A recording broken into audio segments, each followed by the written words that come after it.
Hi, thank you for joining OmniNet support for this quick video. Tutorial will show you how to grab the remote IP address from a website in case we need it for troubleshooting.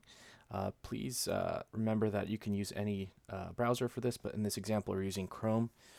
We're going to go ahead and start by navigating to the website. We're going to test autotrader.com here. Let's navigate there, and if it's not loading, no problem. Let's go to the options menu, click on more tools.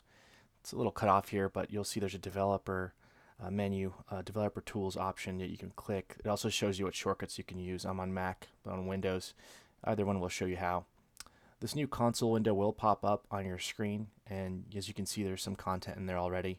Make sure that you reposition the screen with the ellipsis. You can pick if you want it on the side, or I prefer it on the bottom. It's easier to see the information. Also, when you first launch it, the menu bar might be so collapsed that you can't see this content. If that's the case, for example, you'll see here I can't see the content, so I'll want to expand this to about halfway up my web browser screen so that I can actually see the value of the information we're trying to gather. In this screen, you'll notice that there's a couple of columns here. I want to choose the network tab first of all, and in the network tab, when we click on that, you'll see various fields.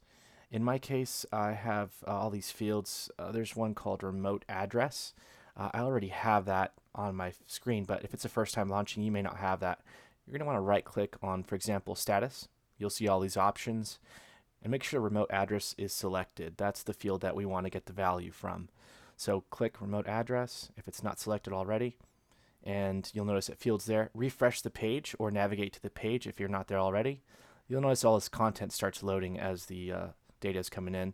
I have some things highlighted in red because we're being blocked, possibly by my ad blocker. If you scroll all the way to the top, that's actually where we're going to see the initial connections to the website, remote address that's listed. Expand this, take a screenshot, and send it our way.